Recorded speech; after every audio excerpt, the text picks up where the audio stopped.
Here are the windows at ground level, foot level. This is Assignment on the BBC World Service. I'm John Murphy in the South Korean capital, Seoul. We're wearing our masks to keep ourselves safe. Through the front door, take our shoes off. Welcome to breakfast. Welcome to your place, thank you. Yeah. So this is what they call a banjia, Right. which literally translated means semi-basement. So it's a kind of subterranean dwelling. And we're with? 윤성노. And you've been living here how long? 2 years. And just to have a quick look around, there's a big fridge here. This is like your living area, which is like a sort of kitchen. There's a small sink area with a microwave and one bedroom with a single bed and an inflatable mattress on it.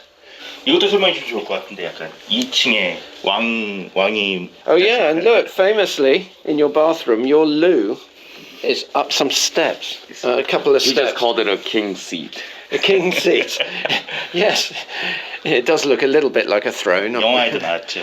From the movie as well. Yeah, in the film Parasite, which has made these banjia quite famous, it's very similar. The loo, the toilet, is up above, above your floor level at least. 왜냐하면 Why is it like that? 예, 왜냐하면 하수구가 더 밑에 있거든요. Because the house is literally below sewer, so the toilet seat actually needs to be higher than that. So that's why it's So that's why the toilet's raised up, so that it could drain away into the sewer. Okay, makes sense. 관악구 같은데 그 반지하 수해난. What happened in Kwanap province when people died in Panjia because of the flood? That was earlier this summer when there was a massive storm. One of the biggest reasons was because a lot of the water started to come up Through the loo, through the toilet. Yeah, through the toilet. Yeah, not good. Not good. It was the heaviest rain to hit Seoul for 115 years. Global warming means such storms are likely to become more frequent. Several people died in Banjia, including a family of 3 who called for help when they were trapped by the floodwaters. Their bodies were found after the emergency services drained their apartment. The Seoul authorities have said they'll phase out the city's 200,000 or so banjia over the next 10 to 20 years.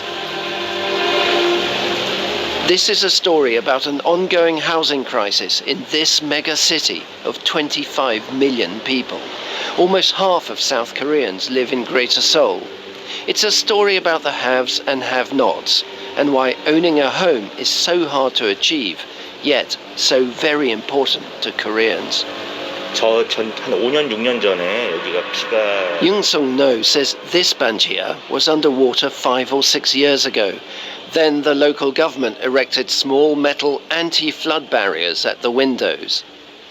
Here's your bedroom, Yeah. and here's the window looking out with bars on it, I can see. What do you see when you look out?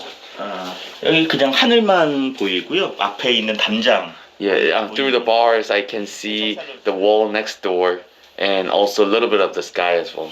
If you look up, you can see a bit of the sky. Yeah. But directly opposite is another wall. Yeah. It's like prison. It's like prison. Yeah, It's like a 감옥 prison. 같고. Yeah. Are you happy living here? 어쩔 수 없이 사는 거죠. I have no other choice because for here I pay $250 per month for rent, and I have around $4,000 as a deposit. And if it's above ground, it's twice the price, so I cannot afford it at all. 무덤에 사는 것 같아요. It feels like living in a cemetery. Because you're buried underground. 예, 그렇죠. 예.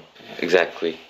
Now, at the age of 40, Sung-no has a simple dream. 저는 햇빛 잘 들고. I want to live in a place where sunlight comes in and also wind can come in.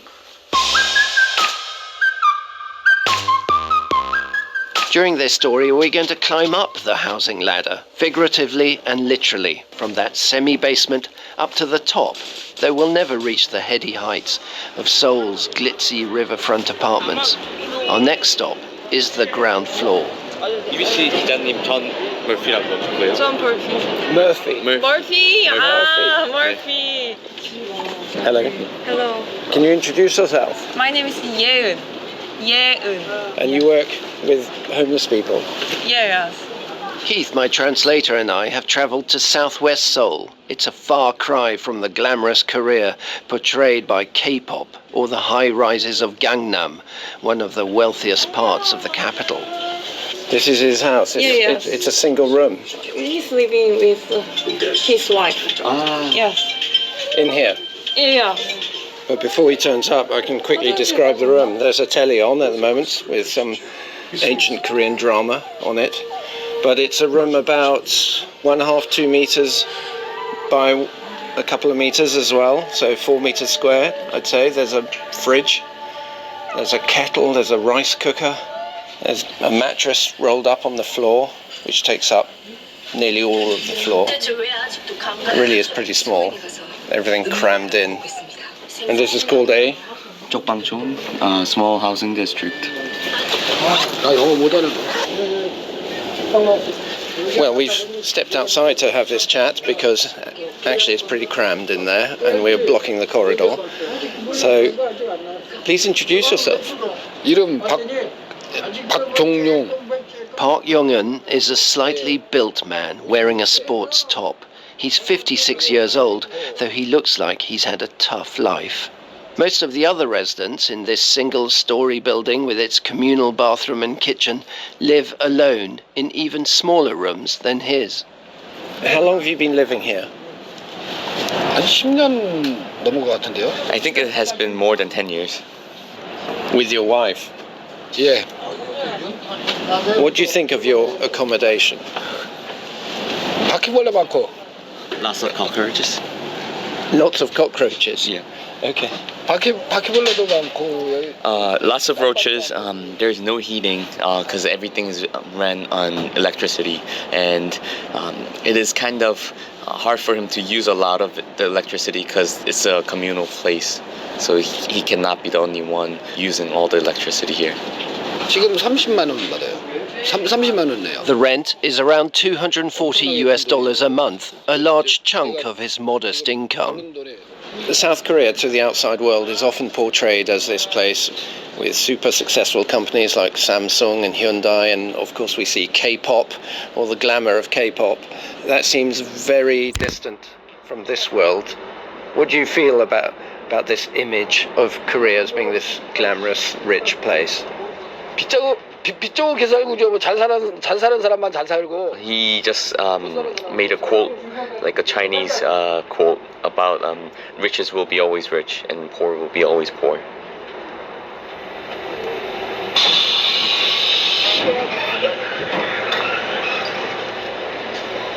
Well, it's a nice quiet neighbourhood, and here we are. Citizens Coalition for Economic Justice. Do you think it's up there?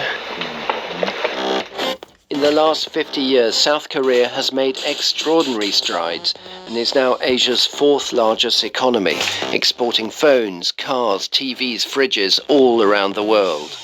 And thanks to the likes of K-pop and K-drama, the so-called K-wave, the country has successfully promoted itself as a global cultural superpower.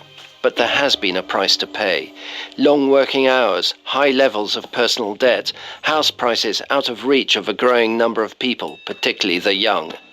Many have chosen not to have children, even opting out of relationships altogether. In this still traditional society, the country's housing crisis is fueling a population crisis.